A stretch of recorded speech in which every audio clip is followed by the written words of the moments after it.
So far, only questions we've done so far have been with constant velocity. Those questions are pretty easy. It's easy to find displacement. It's easy to find velocity. Whatever parameter you're given, it's just a simple equation. But we've never dealt with a question that has changing velocity with constant acceleration. So I have a question right here, and what we're gonna do, we're kind of gonna just think about it conceptually, derive formulas, and try to figure out how to do this question based off stuff we already know. So it says a train is traveling at 8 meters per second. It starts to accelerate at 3 meters per second squared. Find how far it travels in 10 seconds. So what is it asking for? So we gotta find displacement, right? But what do we know about displacement? We know displacement. We know area under velocity time graph equals displacement. So if somehow we can find the area under this velocity time graph for this question, we can find how far it travels. Um, let's try it out.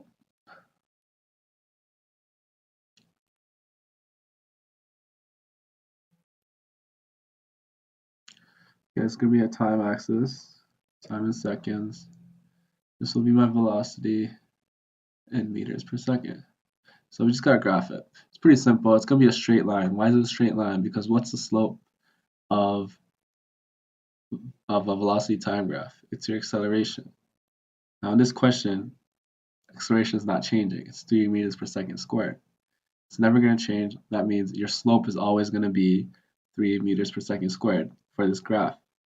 What does that mean? It's going to be a constant straight line. Sorry.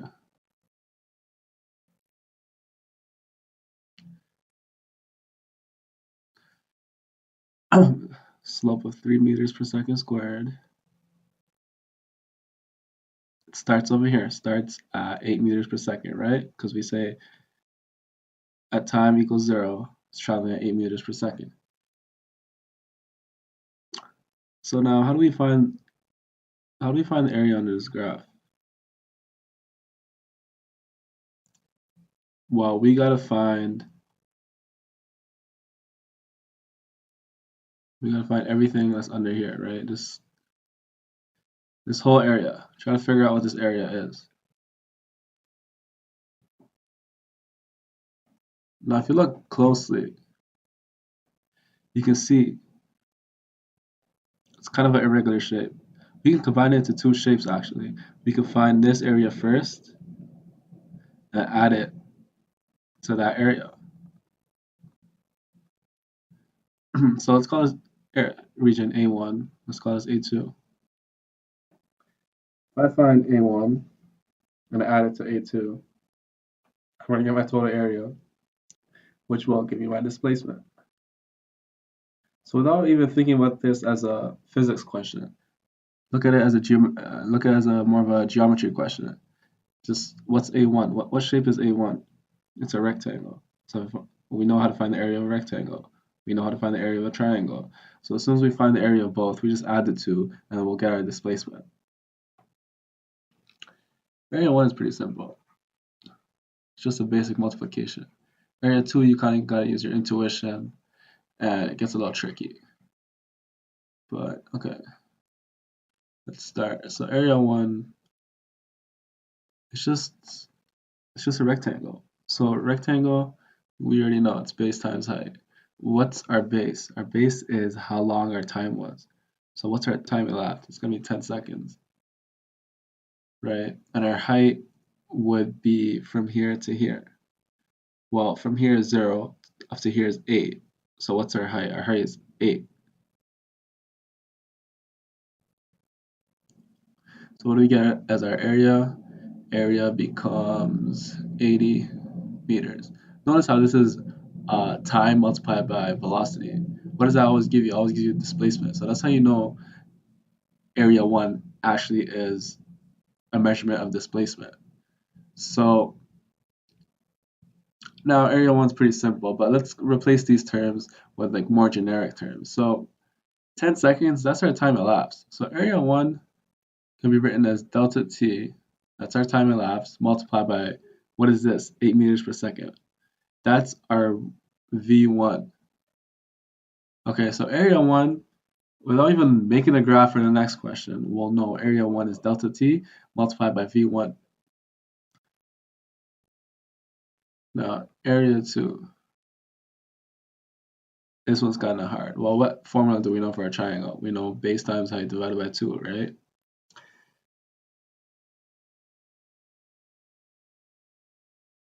We know its base. Do we know its height? So if you look over here, remember that this point subtract this point would give us the height of the triangle. So we know this point already, it's 8 meters per second. Well, what is this? Isn't this our final velocity? So if we can find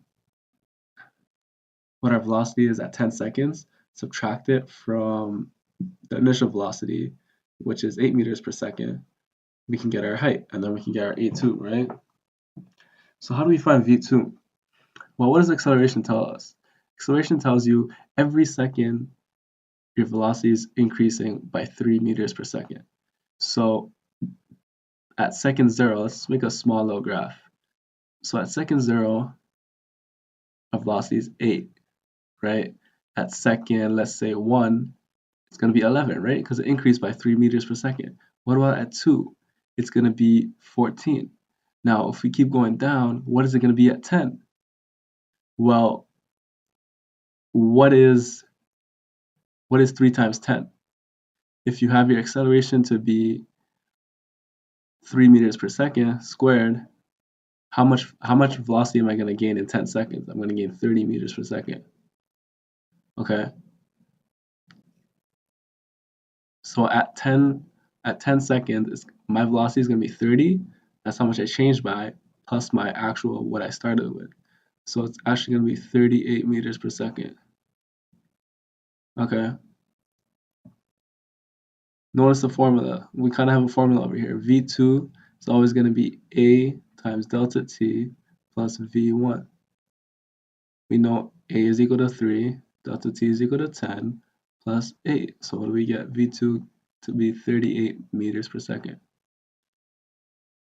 Okay. So let's erase all that.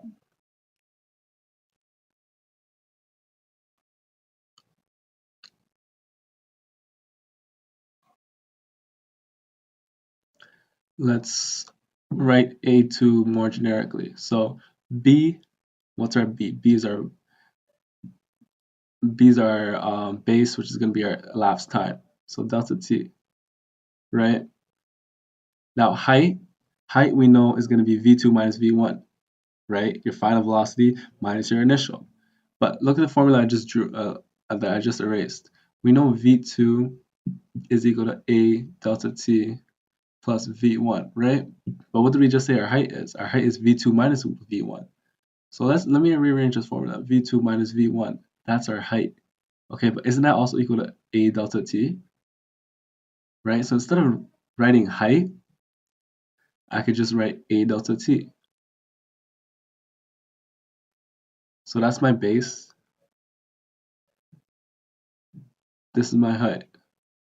Now all I gotta do is multiply this, and then divide it by 2. That's gonna be my area 2. So let's do that. What's delta T? 10. What's my acceleration? 3. What's my delta T again?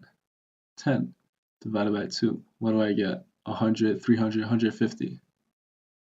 150 meters is our displacement for area 2. So what's our total displacement? So displacement would be 80 meters from area 1 plus 150 from area 2.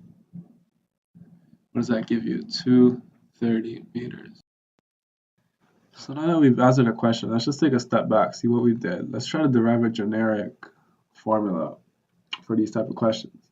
So what we just did is always going to hold true. You're always going to find area 1. You always want to find area 2. But the thing is, you don't always want to draw a graph and then find what your base is, find what your height is.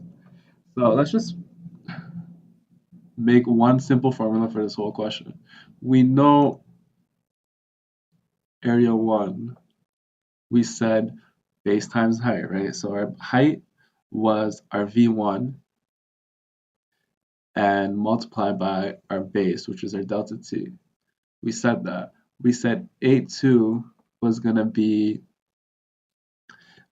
base times height divided by 2. We said base is my delta T again. My height is going to be V2 minus V1, right, divided by 2. But now we know V2 minus V1 is equal to A delta T. So instead of writing that, we write A times delta T multiplied by this delta T divided by 2. That gives me A delta T squared. I don't want to write delta T twice, so I just write delta T squared. So what's our displacement? What's our final formula for displacement? Okay, it's just going to be A1 plus A2. Yeah, which is V1 delta T plus 1/2 multiplied by acceleration times delta T squared. So this right here is key. You always going to use this.